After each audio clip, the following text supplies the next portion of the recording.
예, 안녕하세요. 21번째 수업을 진행을 하도록 하겠습니다.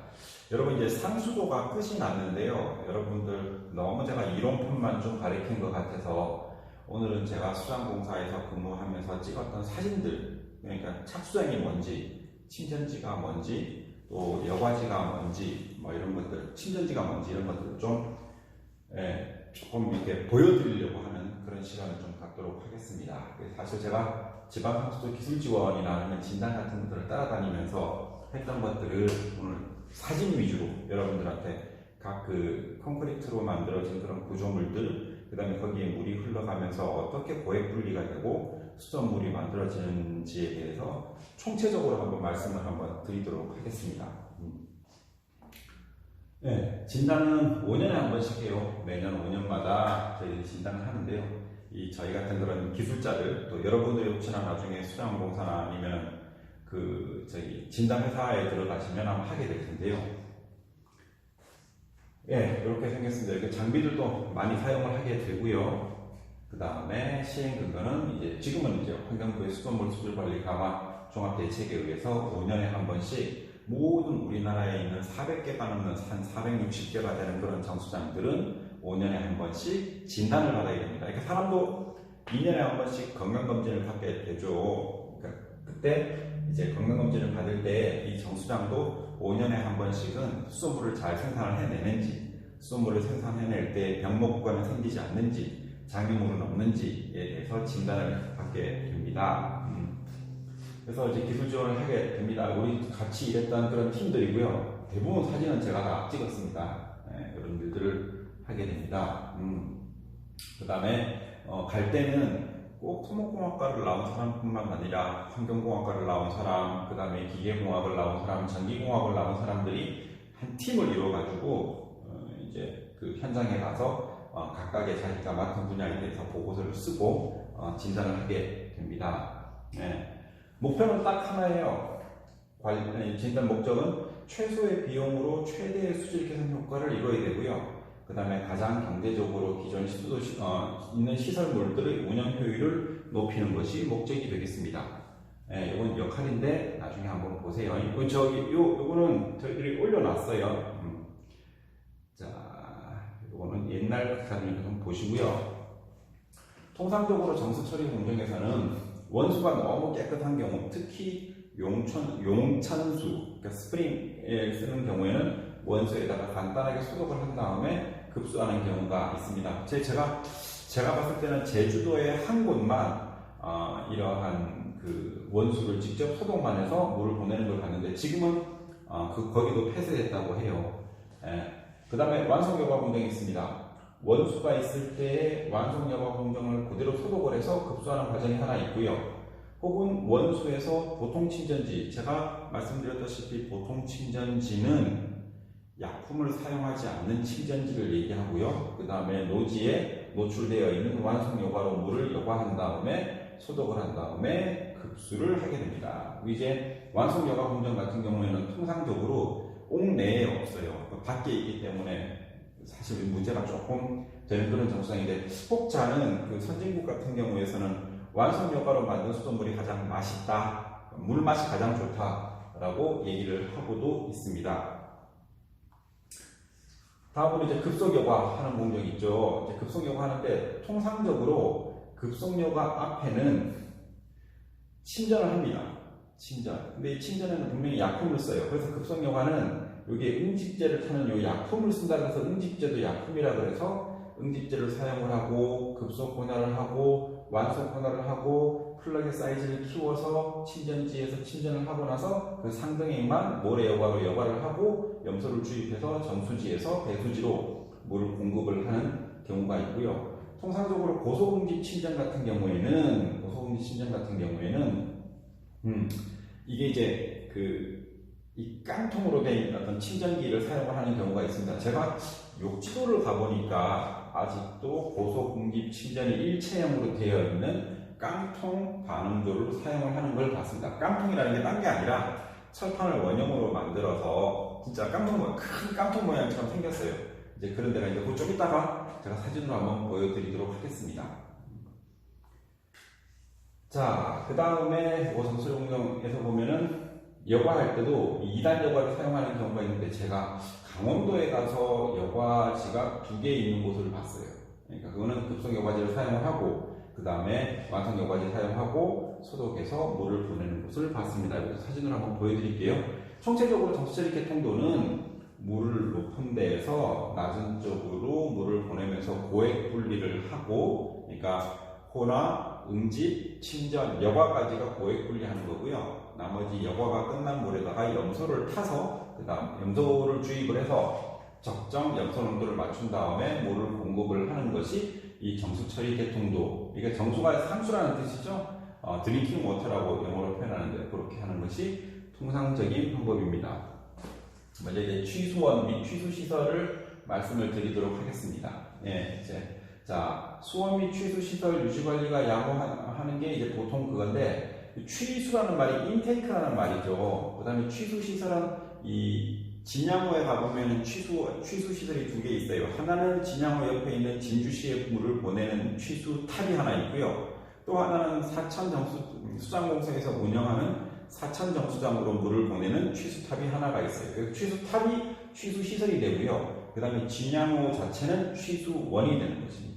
자, 그림에 보시면 이렇게 생겼어요. 여기 보시면 이게 이제 여기 밑에 관이 하나가 딱 지나가게 돼 있어요. 이게 취수탑이에요. 취수탑. 깊이별로 여기 구멍이 나와 있죠. 이쪽으로 물을 뽑아서 물이 어느 정도 차게 되면은 물을 뽑아서 이쪽으로 보내게 되는 게 이게 아마 제가 아마 이게 이마댐, 그 다음에 아니면은 이게 안동댐에서 제가 찍은 사진일 겁니다. 근데 이게 요까지 수위가 찼을 때 깊이별로 물을 취수하면서 물을 공급을 해요. 왜 깊이별로 취수를 하냐 하면 수질이 수면에서 약 2m, 3m 정도 되면 위에 조류가 녹조라떼처럼 조류가 폈을 때 그 부분을 피해 가려고 위치별로 이 구멍에 따라서 물을 취수해서 정수장으로 물을 보낼 때 사용을 합니다. 아마 여기는 지자체의 취수탑인데 조금 노후가 된 것을 여러분 좀 볼 수 있으실 겁니다.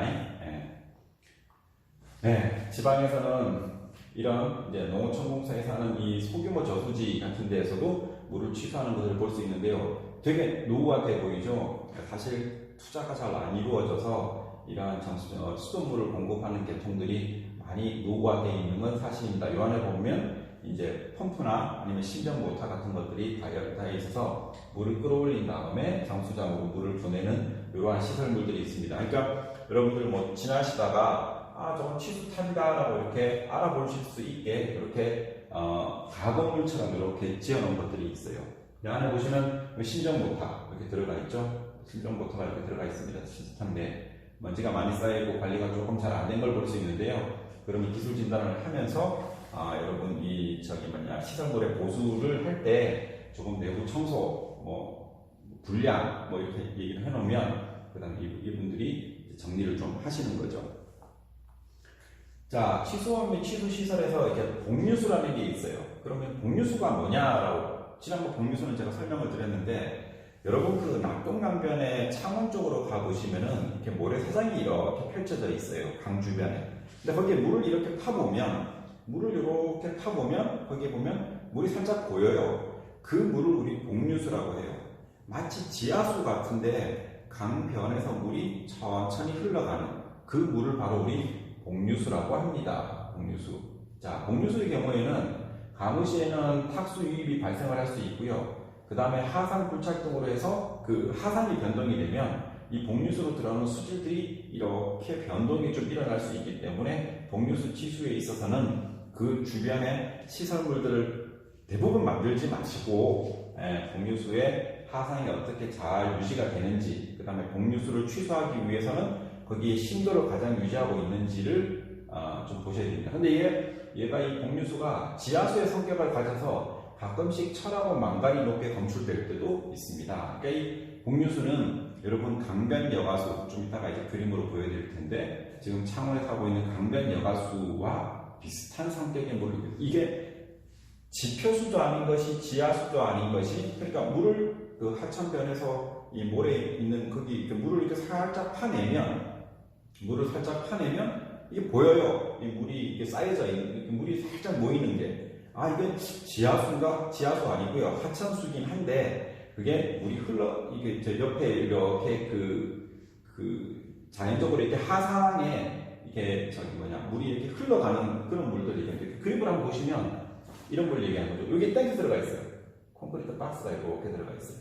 콘크리트 박스에서 물을 모으는데, 물을 모을 때 공유수를 취소하기 위해서는, 요렇게 지금 하천에 보면은, 이게 하상소들이 이렇게 있죠. 하상소들 그거를 통해 가지고 이 박스 안에 물이 들어가게 돼 있어요.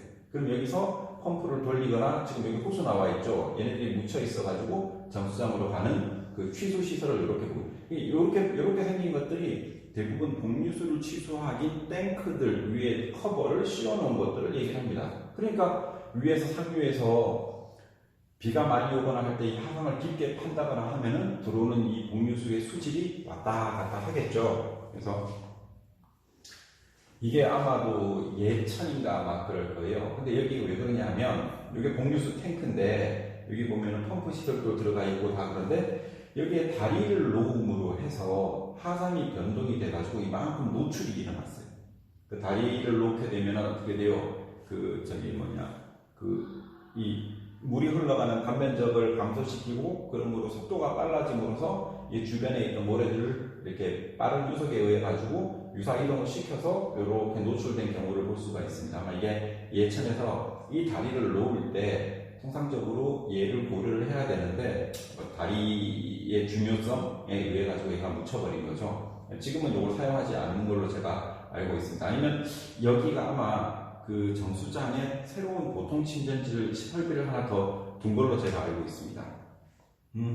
강원도입니다. 겨울철에 가보면 여기 이제 복류수 취수 시설입니다. 복류수 취수 시설. 통상적으로 여기에 수위를 맞추기 위해서 밑에 보면 이렇게 보가 하나 이런 걸 보라 그래요. 사실 지금 있는 이 보들은 조금 너무 여러분 보 그러면은 고령강정보 아니면은 뭐 승주보 뭐처럼 이렇게 되게 높은 댐처럼 생각을 하는데 사실은 여기에 수위를 맞추기 위해서 여기 있는 것들을 우리 사실 보라고 합니다. 이 수위를 맞춰놓는 이유가 이 복류수의 취수가 갈수기일 때에도 어느 정도 수위가 유지돼서 복류수를 취소하기 편하게 하려고 한 건데요. 이거 이제 겨울철에 제가 사진을 찍은 거였습니다. 여기도 마찬가지인데요. 이쪽은 이제 물이 흘러가는 쪽이고 여기 보 있죠. 보 있고 이쪽 물이 이쪽으로 건너가서 이 물탱크에 물을 채우게 되고 펌프를 돌려가지고 사류에 있는 정수장으로 물을 보내고 그 다음에 그 사류에 있는 정수장 통상적으로 그 사류에 있는 정수장에서 물을 생산한 다음에 물을 이제 자연유화로 내려보내는 그 지자체 정수장에서 보면 이렇게 생겼습니다. 상당히 노후화되어 보이고 조금 비위생적으로 좀 보이긴 하죠. 사실은 이 수도 시설에 대해서의 재투자에 관한 문제들은 여러분들 매번 얘기가 되고 있는데 우리나라 수도 물값 되게 싸다고 얘기했죠. 저 학생식당에서 인터뷰 나오는 거 보면 톤당 700원 정도 해요. 톤당. 지금 진주시 같은 경우에는 톤당 410원 정도 해요. 가정용 수돗물이 톤당이에요. 1큐빅미터, 그러니까 1m, 깊이 1m 되는 그 정도의 양이 410원밖에 하지 않는다는 거죠. 그래서 이러한 시설, 여기 이제 복류수를 취소하는 시설물이고 여기에 물이 흘러 들어가면 요 밑으로 해서 이 탱크로 물을 채우게 되고 그 다음에 여기 펌프를 달아가지고 이 물을 지자체 정수장으로 물을 공급하는 것들이 이제 되어 있습니다. 자, 그 다음에 우리 지하수 시설들. 자, 여기 신정모터입니다. 신정모터. 우리 지하수 취수할 때 여기 이제 신정모터를 돌려가지고 지하수를 뽑아 올려서 집어넣습니다. 자, 통상적으로 지하수를 사용하는 경우에는 보통 비피압 대수층에서 물을 끌어들입니다. 물을 뺍니다.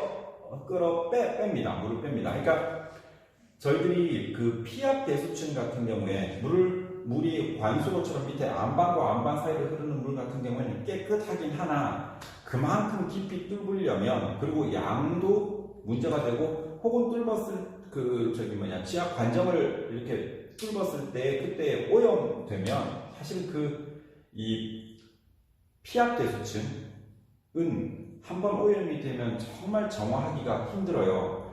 통상적으로 지금 일반적으로 서울에 미군부대가 이전을 했죠. 근데 거기 거기 지금 서울에 있는 미군부대의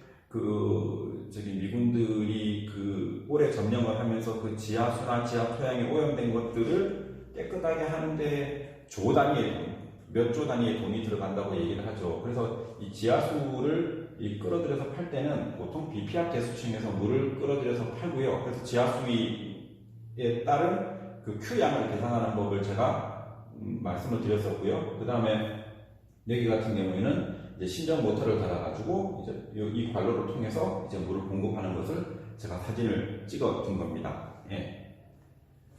자, 그 다음에 취수펌프 모터는 보통 그 전기나 아니면 기계 하시는 분들이 쓰고요. 그 다음 운영하는 보면 취수펌프의 용량이 과다하다, 과부하 운전으로 효율이 저하되고, 그 다음에 정수장 근무자가 취수펌프를 가동을 하는데, 그 배관 같은 것들이 부적절해서 우리 수리학 시간에 우리 그거 배웠죠. 왜 직렬 배열, 그 다음에 백렬 배열 같은 것들을 배울 때 펌프를 효율적으로 사용을 못하는 것들이 통상적으로 있고요. 그 다음에 우리 수축력 방지 설비가 없어가지고 뭐 가끔씩 캐비테이션이나 아니면은 수격작용 워터 해머로 인해 가지고 저기 파이프가 압괴되는 그런 현상들도 많이 생기는 걸 저희들이 봤습니다. 요건 이제 광역정수장의 펌프들이에요. 이런 펌프들은 공장에서 파는 것들이 아니고 통상적으로 제작을 해서 집어넣는 것들인데요.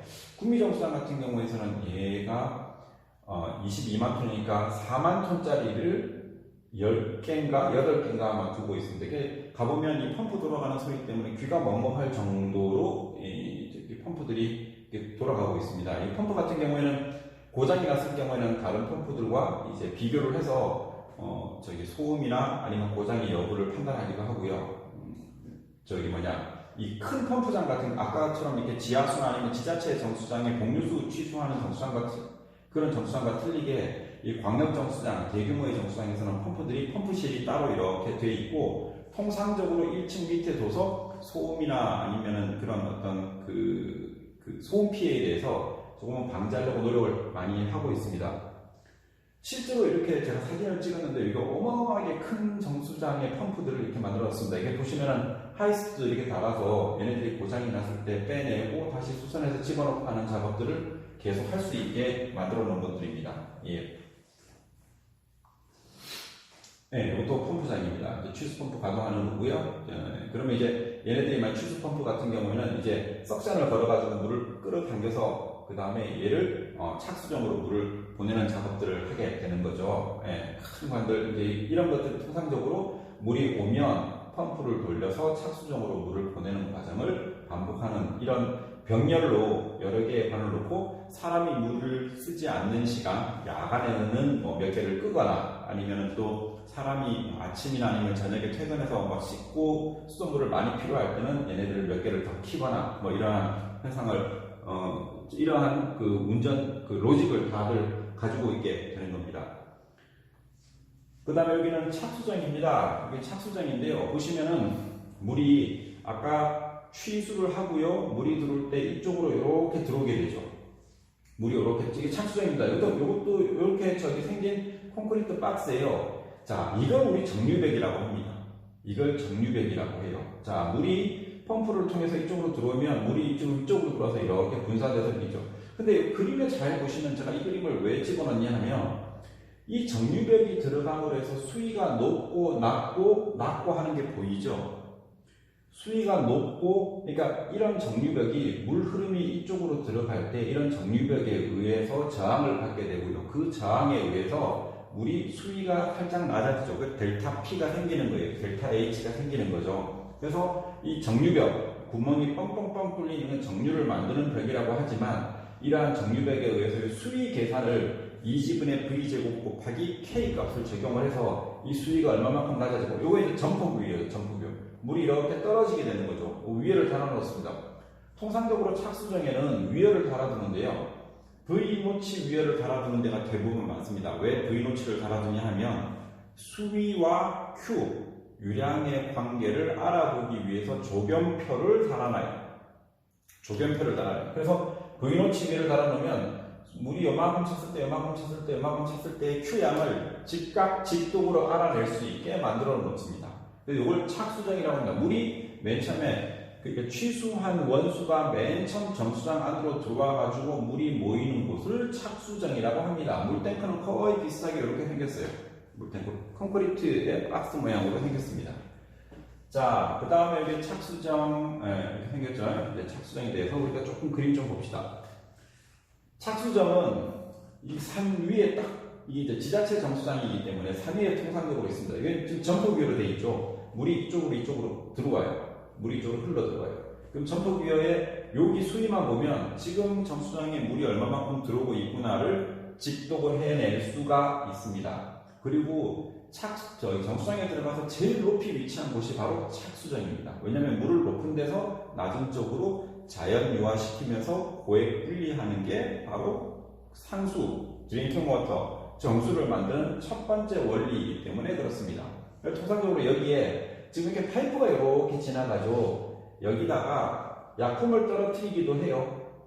약품을 떨어뜨리기도 해요. 왜 약품을 떨어뜨리냐면 낙차가 있기 때문에 여기에 약품을 떨어뜨리려면 효율적으로 뭐 하는데, 근데 여기는 pH 조절제 혹은 응집제 뭐 이런 것들을 여기서 착수정에서 직접 떨어뜨리기도 합니다. 왜냐하면 지자체 정수장 같은 경우에는 이 교반하는 어떤 그런 것들을 만들기 힘드니까 이러한 원리를 씁니다.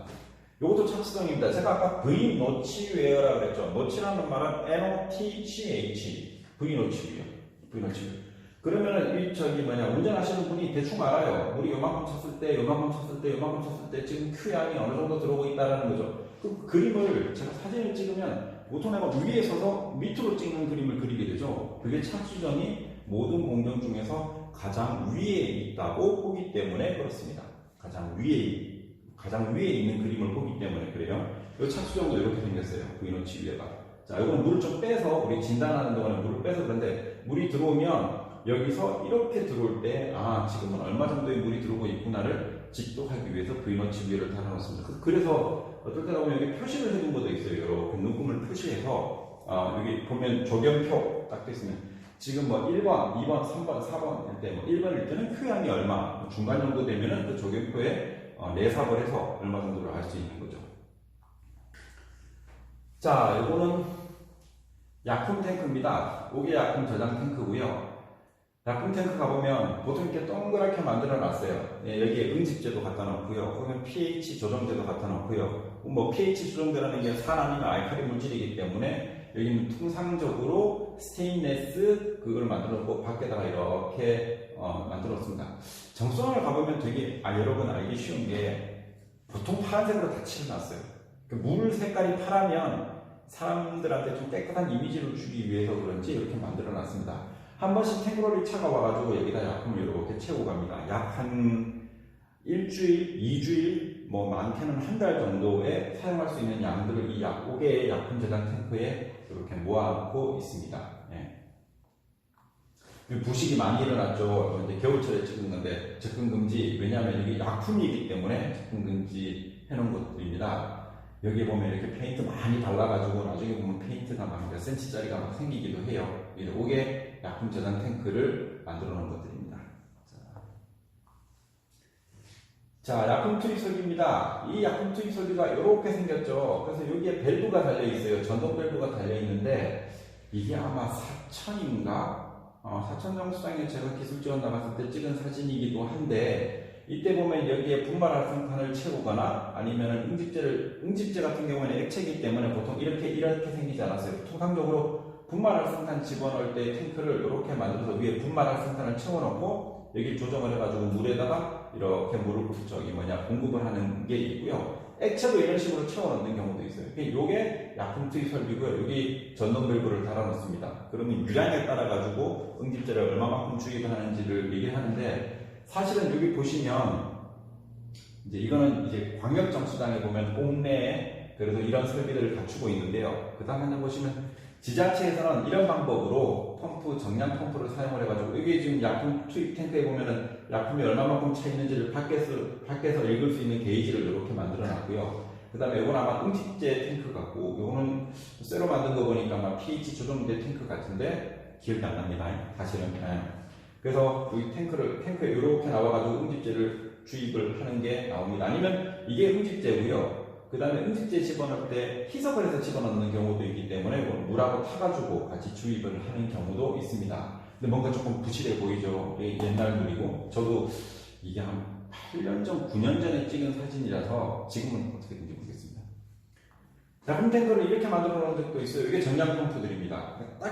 딱딱 소리 나면서 한 바퀴 돌아가면서 이렇게 응집제를 정량으로 이렇게 주입하는 펌프를 이렇게 달아둔 것들입니다. 예. 먼지도 많이 쌓여있고, 솔직히 야, 저런 데서 만든 수돗물을 먹나 하는데, 재투자에 대한 문제는 더 이상 하도록 하지 않겠습니다. 여기는 제가 왜 찍어놨냐면, 처음에 아까 보여드렸던 그림이랑 차이가 많이 나죠. 여기랑. 지금 요거는 이렇게 날씬하게 생겼는데, 여기는 이렇게 생겼죠. 이게 이 경사도에 따라 가지고 이게 정량으로 투입될 때의 그 정도, 그러니까 정확성이 조금 떨어져요. 근데 이게 이유가 있어요. 이 건물의 층고 때문에 저희들이 어느 정도의 저장량을 가지려고 그러면 이렇게밖에 만들 수 없었던 것도 저희가 이해가 갑니다. 근데 여기 보면 다들 정량 펌프에 의해서 응집제들이 이렇게 딱 주입을 되는 걸 볼 수가 있습니다. 그것도 약품 투입 설비입니다. 보통 기계공학과 나온 사람들이 하고요. 네, 약품 투입 설비. 자, PAC는 폴리 알루미늄 클로라이드. 자, PAC라는 것은 폴리 알루미늄 클로라이드인데요. 여러분, 제가 자연계에 있는 많은 콜로이드들 입자들, 유기물의 입자들은 마이너스로 하전됐다고 했죠. 그래서 거기다가 저희들이 알루미늄이라는 Al3+라는 메탈계 응집제를 탐으로 해서 전하를 중화시키거나 아니면 AlOH3를 만들어서 저희들이 수입 플러그를 만들기 위해서 저희들이 알루미늄이 많이 들어있던 폴리 알루미늄 클로라이드를 집어넣습니다. 근데 이게 PAC를 폴리 알루미늄 클로라이드라고 하기도 하고요. 혹은 분말 활성탄을 영어로 쓸 때 파우더 액티베이티드 카본이라고도 해요. 파우더 액티베이티드 카본. 분말이 파우더죠? 그 다음에 활성탄을 액티베이티드 카본이라고 해요. 그래서 PAC를 이렇게 써요. 요거는 이제 얼마만큼 주입이 되는 건지 이렇게 맞춰놓는 기기를 저희들이 이렇게 집어넣은 것들입니다. 녹도 많이 쓸었고 먼지도 많아서 제가 집어넣습니다. 요거 이제 자연유화식으로 그 응집제가 이렇게 주입되는 건데요. 뭐냐면 물이 여기 차게 되면 물이 이쪽으로 이렇게 들어가겠죠. 그때 응집제를 똑 떨어뜨려요. 이게 수리 낙차를 이용한 혼화 방식에 여기서 V노치 위로 됐을 때 원수가 이만큼 차게 되면 물이 이렇게 떨어지겠죠. 떨어질 때 약 한 60cm 정도의 낙차를 이용해서 물을 응집제를 떨어뜨리면 수리적으로 낙차를 이용한 수리적인 혼화 방식으로 요거는 상수도 신호 기준에 나와 있습니다. 그래서 저도 이때가 수장사 들어가서 광역청 수장만 보다가 지자체에 조금 노후화된 수장을 볼 때 신기해가지고 사진으로 찍어둔 것을 여러분한테 지금 보여드리고 있습니다. 예. 자, 그 다음에 혼화지 구조입니다. 자, 약품 탱크가 이렇게 생겼고요. 그 다음에 물이 이렇게 들어오게 되면 밑으로 보통 통상적으로 들어서 위로 나가게 됩니다. 위로. 자, 왼쪽에서 오른쪽으로 흘러요. 여기 보라색으로 나온 거는 약품이에요. 근데 약품이 통상적으로 이렇게 해서 요 밑으로 약품이 주입되게 되어 있습니다. 그죠? 그러면 얘가 프로펠러처럼 생겼죠. 얘가 회전을 함으로써 원수와 약품을 섞어서 미세 플러그이라는 거 아시죠? 지난번에 말씀드렸죠? 플러스와 마이너스가 만나서 우리 플러그이라는 걸 만드는데 그 FLOC 만들어서 그 물을 공급하면 혼화지를 떠나서 이쪽으로 가면 이제 응집지, 완속 혼화지 쪽으로 1단, 2단, 3단으로 가게 되는 거죠. 꼭 이렇게 생겼습니다. 여기에 로터다라는 거죠, 로터. 그래서 물이 이게 로터가 돌아가면 얘가 뱅뱅뱅뱅뱅 돌면서 물을 혼화시키는 거예요. 그러니까 커피 믹스하고 우리가 이렇게 섞는 거랑 똑같아요. 커피 믹스하고 우리가 이렇게 섞는 거랑 똑같습니다. 자, 여기는 이제 응집 공정. 여기 지금 보시는지 모르겠는데 여기 검은색 점들이 다 미세 플럭들을 얘기하는 거예요. 그래서 응집 공정은 통상적으로 광역 정수장에 가시면 가장 많이 보이시는 것이 이렇게 수평유실. 얘가 돌아요. 그래서 플럭과 플럭이 만나는 기회를 많이 부여합니다. 플럭과 플럭이 만나야지만 반대로 바이어스 포스에 의해 가지고 이 플럭들이 커지겠죠. 왜 키웁니까? 우리 스토크 법칙에서 18μ분의 G 곱하기 로 S 마이너스 로 곱하기 D의 제곱. 플럭과 플럭을 만나게 해서 직경을 키워야지만 하강하는 침강 속도가 커지기 때문에 침전지에서 효율적으로 이 응집공정 후단의 침전지에서 많은 양을 가라앉힐 수 있구나라는 차원에서 응집공정을 가집니다. 통상적으로 응집공정은 가장 빠른 1단, 중간 정도 속도의 2단, 그 다음에 가장 느린 3단의 응집공정은 통상적으로 3단을 하는데요. 위치에 따라 가지고 2단을 하는 경우도 있습니다. 자, 호나 응집공정. 통상적으로 아까 임펠러라는 거 보였죠? 호나 공정에서 직경이 작거나 아니면 호나 강도가 미약하다라는 것들이 많이 있습니다. 이제 사진으로 한번 볼까요? 이렇게 생겼습니다. 요게 응집재 나오는 구멍이에요. 요게 응집재 나오는 구멍이에요. 얘가 돌아요. 이렇게 생겼어요. 돌아가요. 돌아가면 이 큰 물과 여기 나오는 응집재를 섞어줘요. 왜냐하면 통상적으로 PAC도 그렇지만은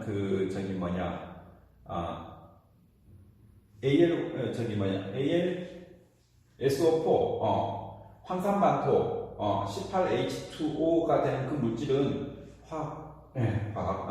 그러면 얘가 1초 안에 수초 안에 반응이 끝나기 때문에 얘가 좀 빨리 돌아줘야지만 여기서 주입된 응집재를 이 구석까지 보내서 이 플럭들을 생성시키게 만듭니다.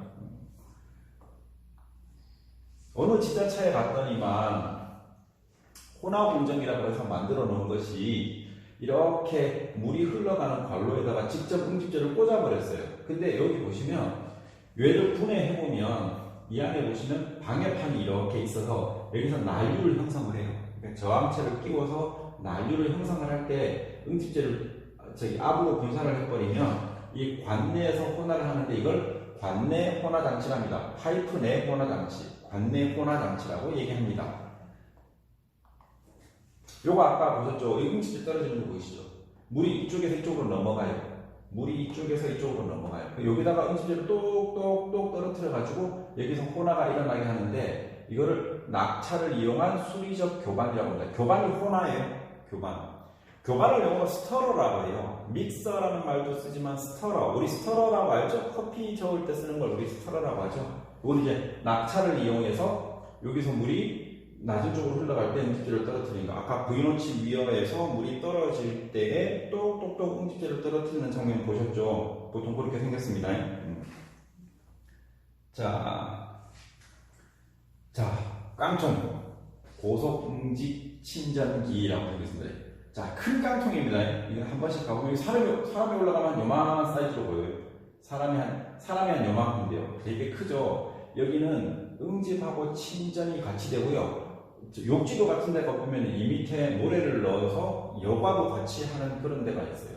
우리나라에 한 40개 정도 들어와 있습니다. 다 없어서 좀 하시는데 이걸 만들 때에는 통상적으로 스테인레스로 만들어야 되는데 우리나라에 들어올 때 옛날에 돈이 없어가지고 지자체에서 이걸 철판으로 만들고 저희 그 부식을 막는 이렇게 페인트나 도료를 많이 칠한 게 에폭시 같은 것들로 이렇게 도료를 많이 칠해놨어요. 이렇게 생겼습니다. 되게 웅장해 보이죠? 이게 무슨 반응조 같죠? 근데 안을 내부를 들여보면 이렇게 생겼어요. 그러니까 물이 원소가 들어와서 쭉 들어갔다가 다시 올라와서 여기 V노치 위에 보이는 거 보이죠? 여기 V노치 위에 있는 거 보이죠? 여기 V노치 이쪽으로 물이 들어가서 이쪽으로 시작해서 그 다음에 여과지 쪽으로 빠지거나 혹은 물이 밑으로 들어가서 여과가 끝난 물이 이쪽으로 올라오거나 합니다. 탱크처럼 생긴 거예요. 이게 큰 물탱크인데 물이 흘러 들어가요. 여러분 아까 봤던 정리벽, 여기 정리벽입니다. 이건 제가 일본에서 찍은 사진입니다. 가끔씩 가서 제가 일본을 한 18개월 정도 있을 때 일본에서 찍은 정수장인데요. 정수장 보면 얘가 어떻게 생겼어요? 축이 이렇게 있죠. 축이 이렇게 있어. 얘가 이렇게 돌아가요. 이렇게. 이러한 요 체인에 서 이렇게 돌아가요. 그때 돌아갈 때 얘가 1단, 2단, 3단 해가지고 이 정리벽. 자, 저쪽은 침전지예요. 이 정리벽을 통해서 침전지로 흘러 들어가요. 들어갈 때 지금은 뭐가 높은 사람이 오는지 청소를 막 하고 있더라고요. 이렇게 청소를 하고 있습니다. 그러면 호나지에서 끝난 물이 이쪽으로 들어오면 각 플럭과 플럭이 만나는 충돌 기회를 많이 부여하기 위해서 빠른 놈, 중간 속도, 느린 놈으로 속도를 이렇게 해서 플럭들이 부서지지 않게 천천히 돌려서 플럭과 플럭이 만나는 기회를 많이 줍니다. 이걸 수평식 응집기라고 해요. 수평이니까 수평. 이렇게 돌아가니까 수평. 근데 참고로 여기는 수직식도 있어요. 수직식. 이거는 축이 이렇게 돼 있죠. 축이 이렇게 돼서 수직식으로 이렇게 돌리는 경우도 있어요. 그 이제 수직, 수평, 수직, 수평 이렇게 해서 응집을 하는 경우도 있습니다. 지금 35분 정도 수업을 했고요. 그 다음에 침전지하고 여과지가 남았는데 다음 시간에 침전지하고 여과지의 사진을 좀 보여드리도록 하겠습니다. 예, 감사합니다.